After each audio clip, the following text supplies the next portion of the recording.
Hello, I'm producer engineer Jacquire King, and I just want to spend a little bit of time talking about recording strings.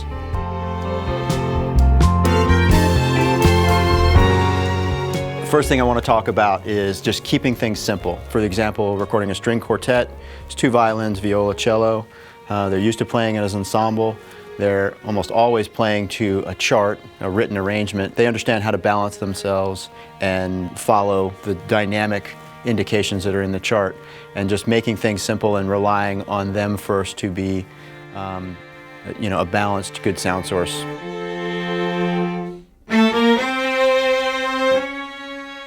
So tip number 2 would be microphone placement and choice.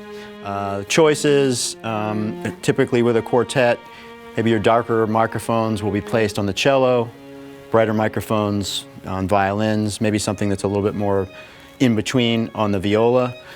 Placement for the close mics would be focused on the body just above the bridge, where most of the bowing is happening, because that's where the projection of sound is going to be the most consistent and even. Distance from the instrument is going to, you're rarely going to be closer than 18 inches, probably 2 or 3 feet away, just so let the sound develop and that you're not crowding the musician and the instrument, because depending on the bowing and articulation, and even pizzicato, there's just going to be, they need room to work. The other thing you're going to want to do is have a stereo pair for the ensemble. It's going to probably be something mid-room, distant, just depends on how much ambience you want to have around the ensemble. But a string section is very used to balancing themselves. That's something you're definitely going to want to capture, and use the close mics maybe for a little bit of articulation, or the distant mic to just fill them out and give it a little bit of ambient color.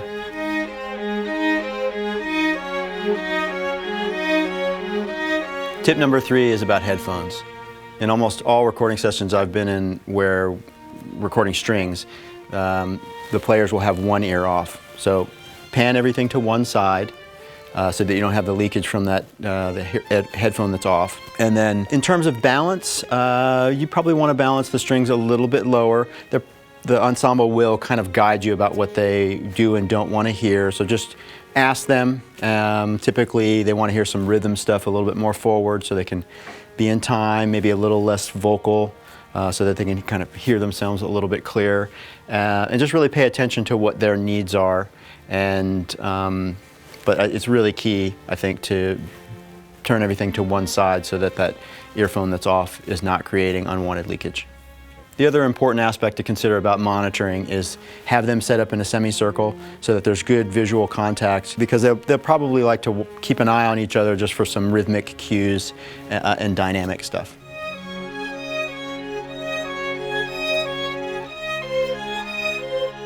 Tip number 4 would be to record at least a second pass of the arrangement with the quartet. It will help widen the pitch center, make things sound a little bit more lush. It'll also give you an opportunity to maybe balance maybe a little bit heavier on the close marks for the first pass, and have that ensemble mic in there filling it out. And then maybe on the second pass you're using, it's kind of the reverse, where you're using a little bit more of the ensemble sound, and the close mics are a little bit quieter, and then you can kind of fill things out. And in my experience, the preparation that needs to go into having a chart for a string arrangement, it's usually done with a mock-up, and that maybe is also something that you can have available to blend in selectively. You may only use the cello part or the whole ensemble, but it's sometimes a texture that you might want to have around to help fill things out and give it a little extra dimension.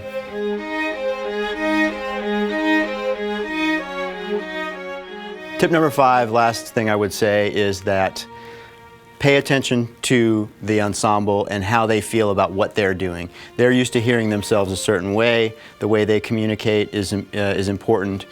Treat them as musicians and co-creators with you. Obviously, at the end of the process, as the producer engineer, you kind of need to be a little bit more of a deciding factor in the creative direction of things. But have a conversation with them. Let them indicate to you when they feel good about things.